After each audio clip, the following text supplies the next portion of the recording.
philosophy time. Okay. Yeah, I'll read Logic Comics. You can read mine. So just do the same thing? Oh, hi there. This is James. This is my friend Elliot, and you're watching Philosophy Time. Oh my God.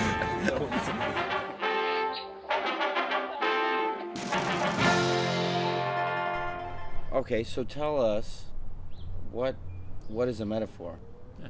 So I think a metaphor is, so let's start with statements. Let's start with utterances, things that people say, which is the most obvious and I think the core case. A metaphor is a case where somebody says something that they don't mean, in the sense they don't really, it's not part of what they're claiming, it's not part of what they really care about communicating, and they say it in order to communicate something else. And in particular, the other thing that they're interested in communicating is something that is determined by seeing as, or by framing, by seeing as or framing something in the original sentence itself. You have an example where it's like Joe is a bulldozer. He pushes over people, or what is it? So this is in the context of who would be, this is a very academic example, who would be a good department chair. So we need somebody who will stand up to the administration and get things done for our department. So,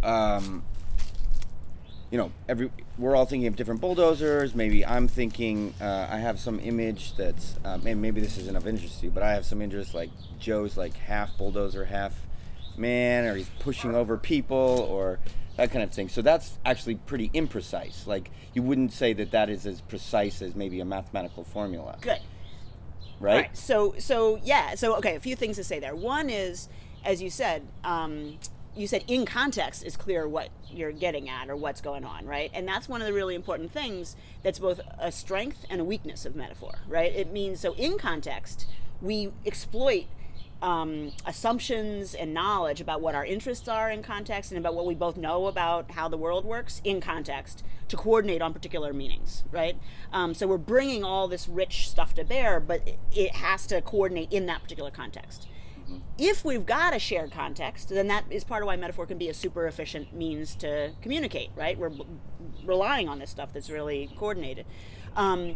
That's also what makes it, as you say, dangerous, right? Because I'm assuming that you have shared assumptions and shared images and shared background, which you might not, right? So, and then communication could go horribly wrong. So, an example of that would be saying that, Sam's a gorilla, right? So if you say that to somebody who's watched too many movies, too many King Kong movies, they're going to think that means that, Sam is violent and, whatever. If you say it to a primatologist, they're more likely to think that Sam is reclusive and, reticent and gentle and likes to eat berries or something, right?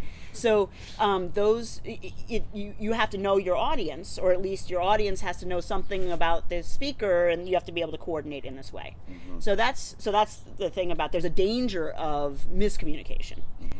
Now, whether it's necessarily more or less precise than literal speech, I think in some cases metaphor can actually be more precise than literal speech because it evokes specific experiences, specific images that we might have. So there's an example.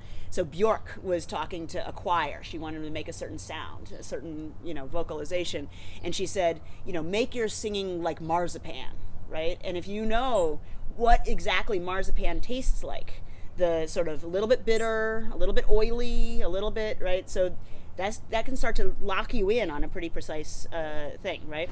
So I think, if you look at wine appreciator magazines, they're always using metaphors because they're trying to get at a very specific feeling, a very specific taste that they don't have. That's kind of interesting, though, because when you're dealing with certain things, I think you almost need metaphors. Exactly. So sound, you can sort of say higher pitch, or that, you can maybe get a little more specific, right. But you can say marzipan also if you want something. There's something about more the emotional poetic, tone, yeah, emotional.